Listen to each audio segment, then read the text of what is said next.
How did the states of Germany get their names? By the channel Name Explained. There will be a link in the description. I watched already some videos from this channel. I mean, it's really cool to get to learn this type of stuff. So yeah, let's check it out. People the Roman had come into contact with who resided.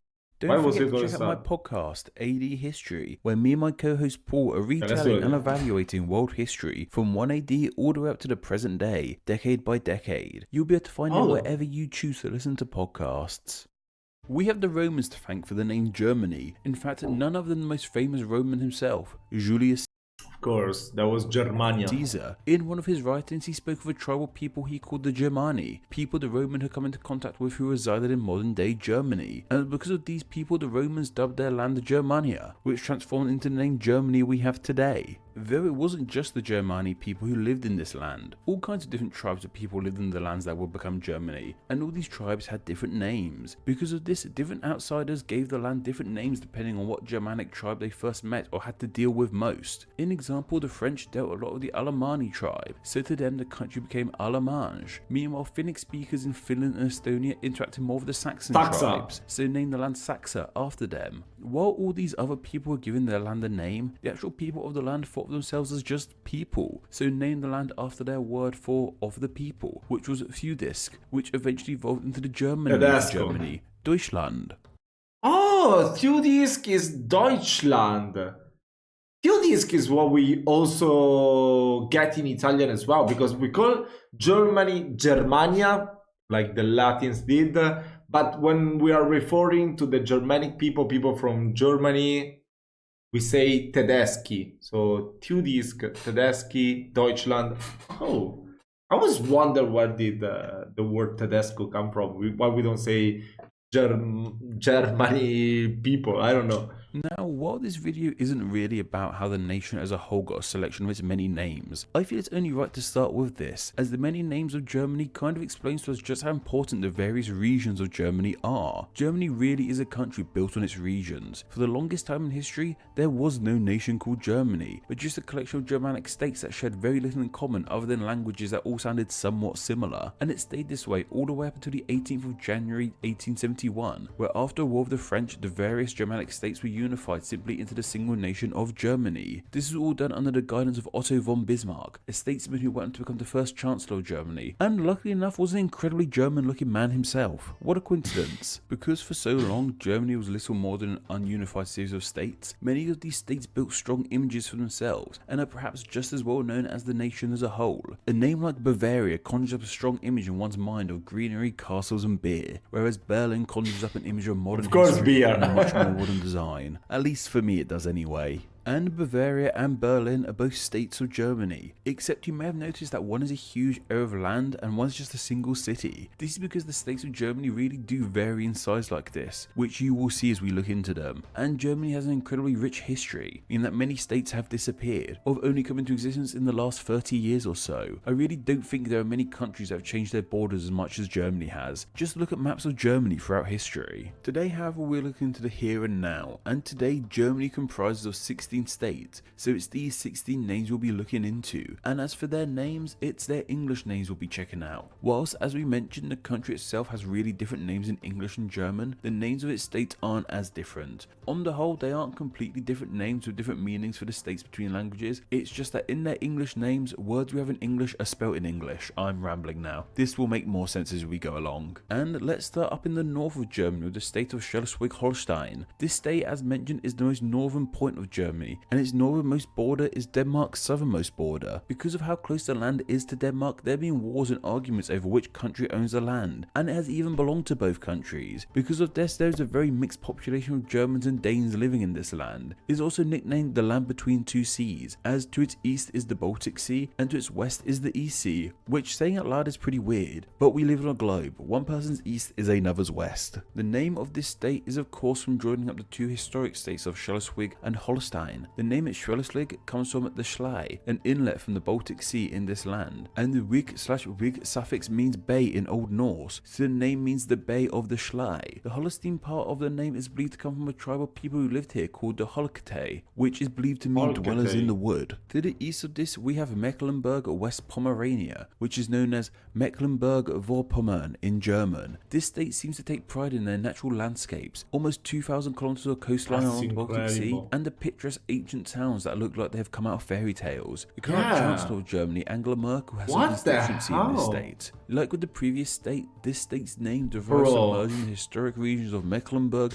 What is the name of this city? And West Pomerania. The region of Mecklenburg was named after a castle that once stood here called Mecklenburg Castle, and it's believed this name means in Saxon a big castle, so despite the fact this castle no longer stands, we can presume it would have been pretty big. And of course, West Pomerania comes from the fact that it was the western part of the former region of Pomerania, with Pomerania being a region that runs across the Baltic Sea in what is now Germany and Poland. Because part of Pomerania was Polish, the name comes from the Polish pomorzie, meaning by the sea, as it's by the Baltic Sea. And yes, a certain species of dog has this region to thank for its name. As I mentioned, some of these states are simply just cities, and the city of Hamburg is one of them. Hamburg is the second largest city in all of Germany. It's also huge. Just as many people live in the greater Hamburg area as they do in the entire country of Norway. Incredible. And Hamburg's harbour is almost as big as Copenhagen. It's a huge maritime industrial city that is a state unto itself. With Hamburg, you'll once again see the Berg suffix, which means castle. But the Ham part is thought to possibly mean bend/angle, as the city was built on a bend of a river. And of course, a certain kind of food has this city to thank for its name too. The smallest of all of Germany's states is called Bremen. It's actually split between two separate land areas, both within another region we'll talk about next. Not only is Bremen the smallest state, but it's also the least populated in Germany, consisting of just the city of Bremen and Bremenhaven. The city's name is thought to come from the Saxon blem or blemo, which means edge or brim, as the city was built on the edge/brim of the river Weser.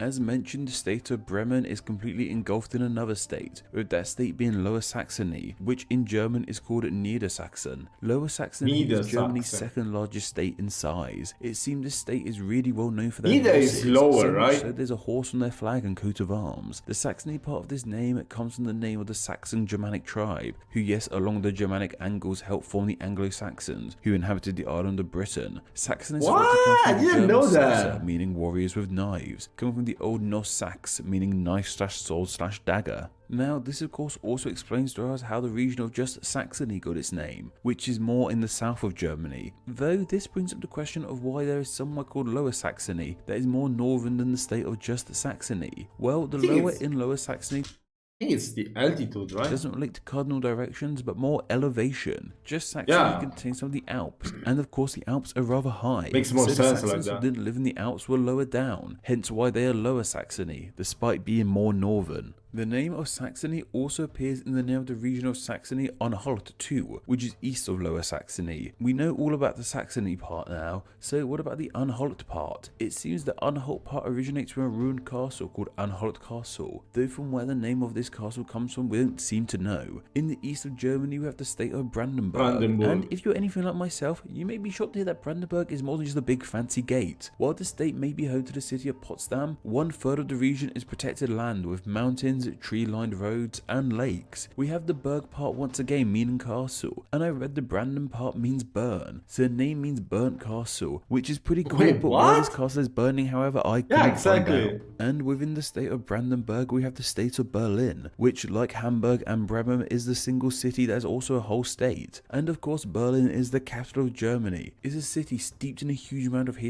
Bro, is that a real picture?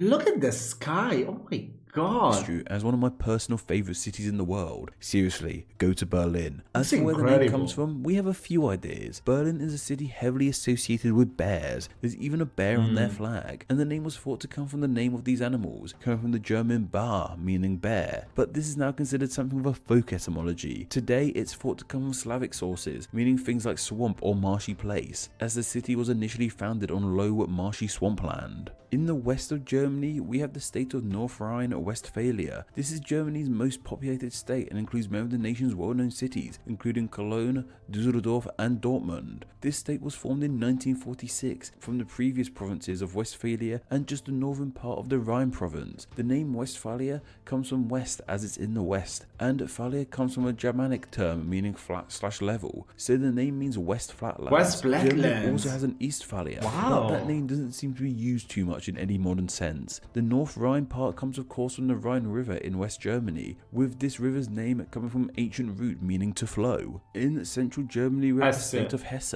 It seems There's a guy always leaving a comment that comes from Northern Hesse. Shout out to you, bro. the name for this state is much like Saxony, in the fact it is named after settlers of the land, the Hessian tribe, though I was unable to find out where their name came from. Though, interestingly, for those with knowledge of the American Revolution, the word Hessian may ring a bell, as the German troops hired by the British to help them in the Revolution were also known as the Hessians. And much like with Hesse, the state of Thuringia is too named after the Germanic Thuringia. people who settled there, the Thuringi, though we aren't too sure how those people got their name either. South of here we have the states of Rhineland-Palatinate. The Rhine part we covered earlier with the Rhine River, but what about the Palatinate part of the name? Well, this has more to do with wine than the Rhine, as it's one of Germany's largest wine-grown regions. In German, Palatinate is called Flats, and this means palace/high official residence. Saarland is a tiny nook of a state in the southwest of the country. It's the smallest state apart from the aforementioned city-state, and its capital somewhat shares its name, being called Saarbrücken. The region is named after the Saar River, which runs through not just Germany but France too. Baden-Württemberg is Germany's third largest state, and it came into creation in 1952 when the three smaller states of Württemberg-Baden, Baden and Württemberg-Hohenzollern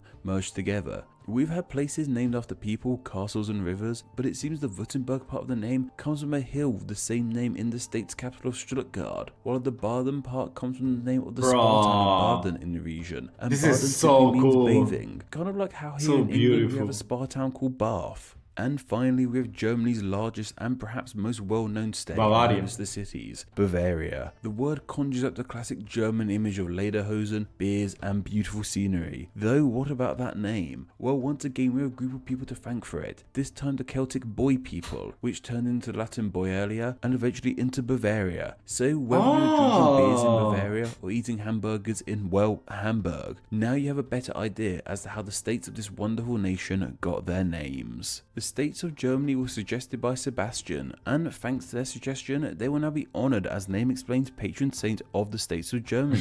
Do you have a good idea for somewhere that's name could be covered in a Name Explain video? If so, then please consider donating on Patreon. Just $1 a month helps. That was keep a the channel great running and video. earns you a weekly charm.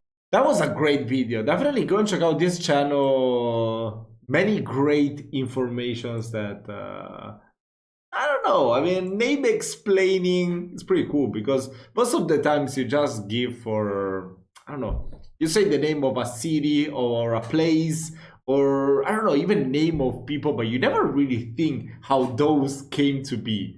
That's super cool. I mean, I really like to learn more about the etymology of different words. So yeah, thank you so much for watching this video, guys. If you have any more recommendations or if you want to add something to the video, maybe some places where the explanation weren't too clear or they were not correct, so you want to interject or you want to tell me more about other places that were not mentioned, please do so. I'm gonna try to read all the comments and heart them. Thank you so much for watching. See you soon.